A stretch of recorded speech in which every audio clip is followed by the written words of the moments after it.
जय जय सीताराम दोस्तों। दोस्तों, राजयोग, पंच महाभूत योग, गजकेसरी योग, ऐसे बड़े बड़े योग हैं। अगर कोई ज्योतिषी आपकी कुंडली में बता दे तो आप जानें कि आपके जीवन में बहुत अपार सुख, सम्मान और धन आने की संभावना है। दोस्तों, मैं विशाल आनंद बेड़र आज आप लोगों से चर्चा कर रहा हूं राजयोग के फलित होने पर। बड़ा विषय है। क्यों? क्योंकि बुध आदित्य राजयोग मतलब सूर्य और बुध की युति लगभग 75 से 80% कुंडलियों में होती है, जो कि एक तरह का राजयोग बनता है, बुध आदित्य राजयोग। लेकिन राजयोग का मतलब है या तो आपके पास बहुत पावर होगा, या बहुत सम्मान होगा, या बहुत बड़ी आपकी प्रतिष्ठा होगी, आर्थिक स्थिति बहुत मजबूत होगी। लेकिन अगर हम प्रैक्टिकली लाइफ में देखें तो 80% लोगों की जीवन में सुख होता ही नहीं है, क्योंकि 1% लोग बहुत धनवान होते हैं और 5% लोग, लगभग 5% लोग ऐसी स्थिति में होते हैं जिनका जीवन यापन बड़ी सहजता से हो पाता है। 10 से 15% लोग ऐसे होते हैं जो खिसकर जबरदस्ती अपने जीवन को आराम से गुजार लेते हैं।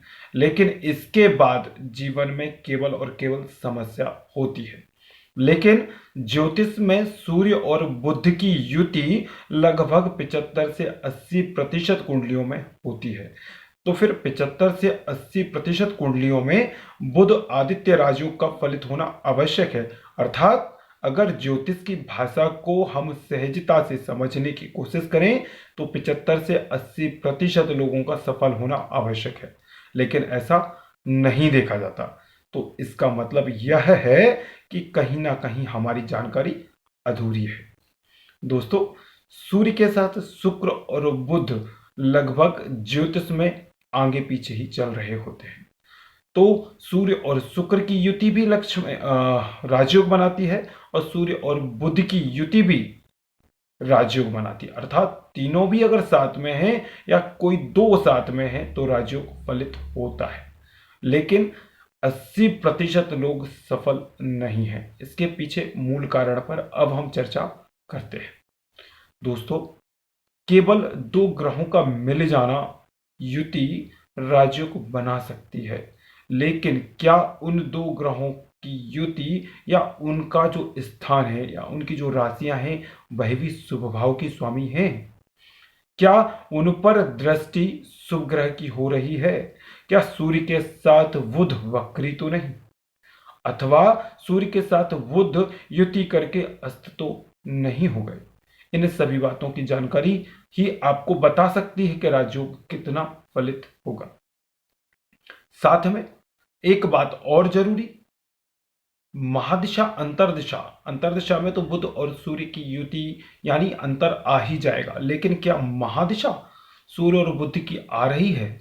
अगर आ रही है, प्रबल है, शुभ स्थान के स्वामी होकर शुभ स्थान पर बहुत अच्छी अवस्था में सूर्य और बुध युति करके बुधादित्य राजयोग बना रहे हैं, तो आप ये मानिए कि आपका बुध आदित्य राजयोग शुभ है।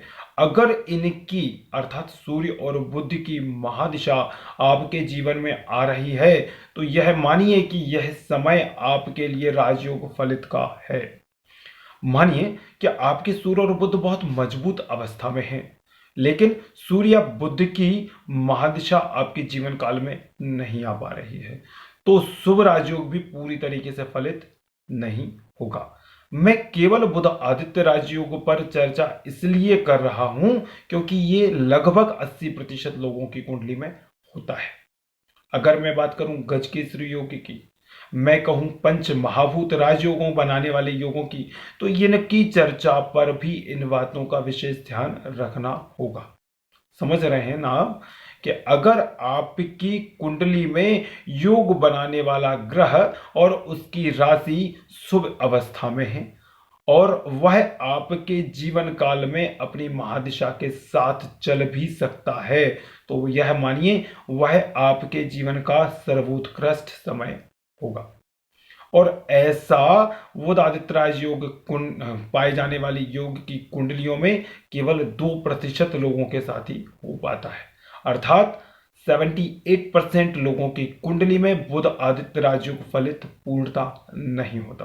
केवल 2% लोगों की कुंडली में बुध आदित्य राजयोग पूरी तरीके से फलित होता है। दोस्तों, राजयोग बड़ा विषय और रोचक विषय है। इस पर आपको अपनी कुंडली की जानकारी अगर डीप लेनी है तो आप किसी एक अच्छे ज्योतिषी से जरूर चर्चा करें। दोस्तों, आपको लगता है कि इस तरह की जानकारी आपको अपनों से शेयर करनी चाहिए तो वीडियो को जरूर शेयर करें। अगर अभी तक आपने चैनल सब्सक्राइब नहीं किया तो चैनल भी सब्सक्राइब करें। आपको अगर लगता है कि किसी नए टॉपिक पर मुझे वीडियो बनानी चाहिए तो आप जरूर मुझे कमेंट बॉक्स पर लिखें। मैं कोशिश करूंगा उस टॉपिक पर आप लोगों के साथ वार्ता करूं।